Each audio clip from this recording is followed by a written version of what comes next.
ನಮ ಶಿವಾಯ. ನೋಡ್ರಿ, ಇದು ಬಂದು ರಾಮಕೃಷ್ಣ ಪರಮಹಂಸ ರಾಮಕೃಷ್ಣ ಆಶ್ರಮ ಅಂದರೆ ದೇವಸ್ಥಾನ ಇದು.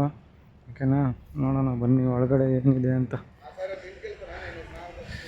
ಇಲ್ಲಿ ಗಣೇಶ ಇದ್ದಾರೆ.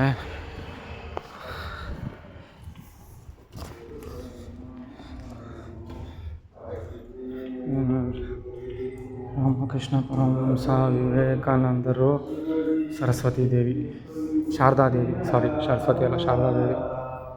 ನಮ ಶಿವಾಯ. ಇಷ್ಟು ಜನ ಜ್ಞಾನ ಪಡೆದವ್ರ.